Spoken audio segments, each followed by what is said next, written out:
Kevin Brennan.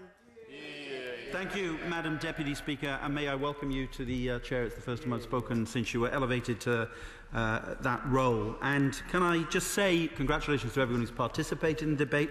We've had an interesting debate. We might have liked to explore a bit more the technical and legal sides of QTS and so on, but time was limited, as it often is on these occasions. But essentially it's a very simple debate on a straightforward motion concerning a proposition which is actually supported by the majority of members of this House, and which therefore ought to pass.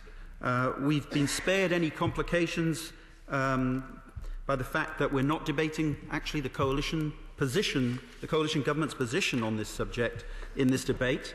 That's made it less complicated. It's still worth checking, Madam Deputy Speaker, for those interested in the context of this debate, if only for its comedy value, and the fact that, to the best of my knowledge, it's the first time in the history of the House of Commons that a government has tabled a satirical amendment to a motion of this House. But I won't go there, Madam Deputy Speaker, because you would rule me out of order if I did. So what we do have here is confirmation of what I said at the outset, namely that the Deputy Prime Minister and his colleagues believe, and I quote, that all schools should employ teachers with qualified teacher status. And if they do believe that, then obviously the motion should pass. And I just say, I'm going to make a little bit of progress because of time, but I might let him in later.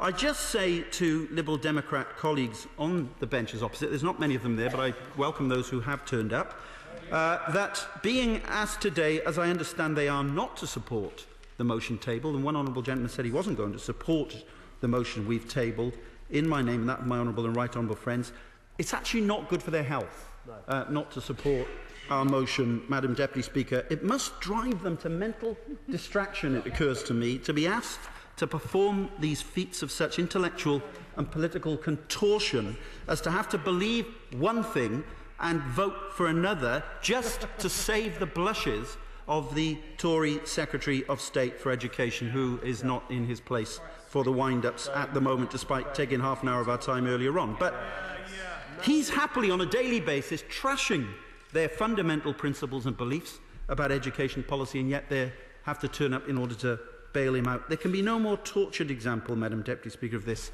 than the Schools Minister himself.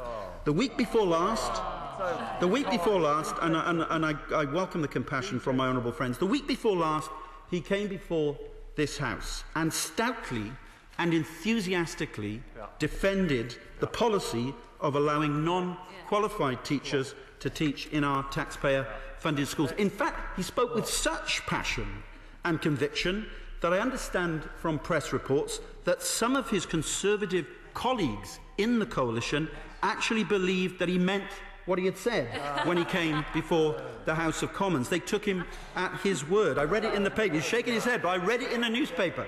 And then, when his friend, the leader of the Liberal Democrats, let it be known that he disagreed with his other friend, the Deputy Prime Minister. Yes, I know they do bear a striking resemblance to each other, the leader of the Liberal Democrats and the Deputy Prime Minister, Madam Deputy Speaker, but they must surely be two different people. So when the Schools Minister heard what his leader had said, he had a slight problem. Did he, in fact, still agree with himself on whether or not teachers should be qualified? And last week in Westminster Hall, and at the Education Select Committee the next day, we got an answer of sorts. He had, in fact, agreed with himself all along, Madam Deputy Speaker. And when he came to the House, he wasn't telling us what he believed in the House of Commons, but what his Tory Secretary of State boss believed.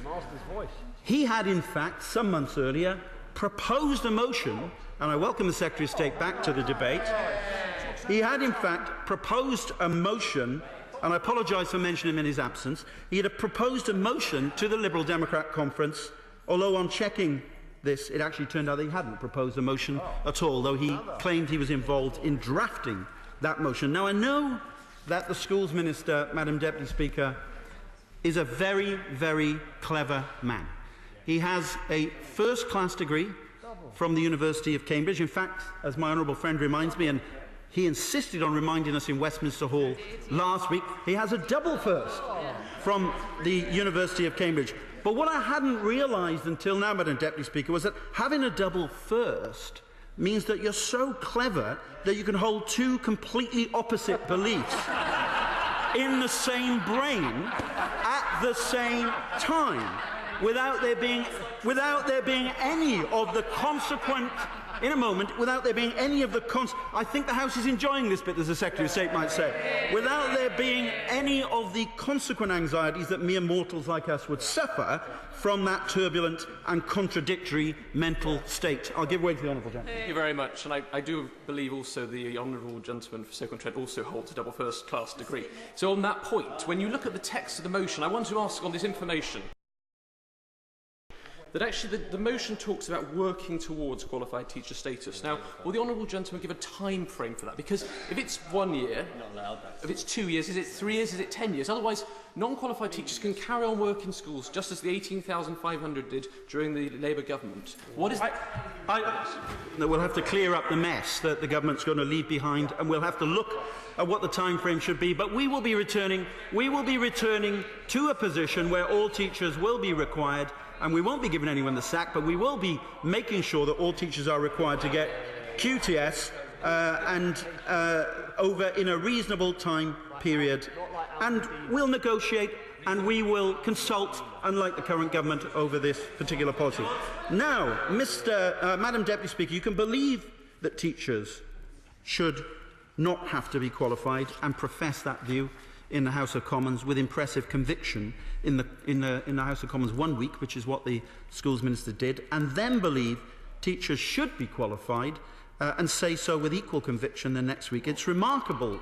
I won't because of time. It's a remarkable but not a unique pathology, at least not in science fiction, because there's a creature in Star Trek Deep Space Nine that I'm sure the House are aware of, called Odo the Shapeshifter, who can alter his shape according to circumstances, for example, by appearing to be a human.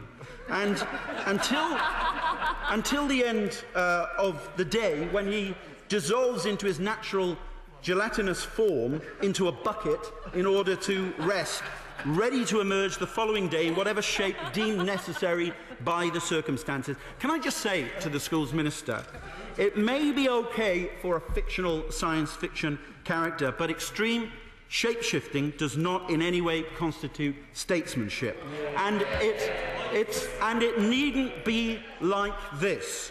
I told him last week that, having performed a very careful textual exegesis of the coalition agreement, I could find no reference, not one reference anywhere in that document, Madam Deputy Speaker, to the Liberal Democrats agreeing to allow unqualified teachers in our schools. It's not in the coalition agreement. I wish more Liberal Democrat MPs were here, because it's not in the coalition agreement.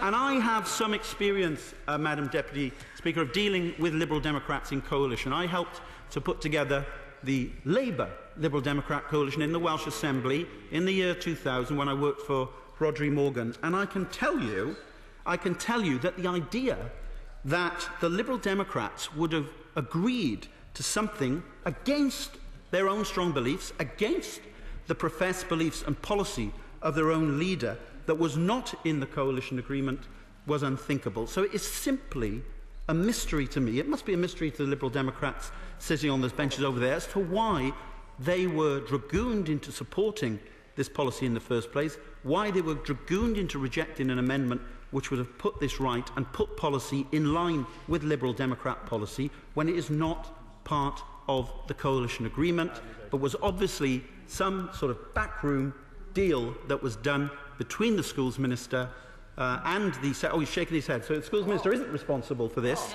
We'd like to know who. It's a bit of a mystery.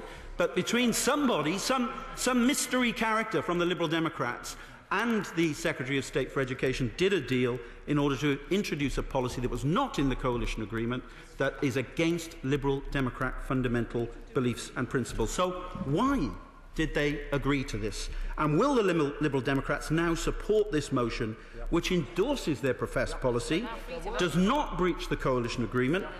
Because if they don't, Madam Deputy Speaker, no one, not least parents or teachers, will believe a word they say about education at the next general election. Yeah.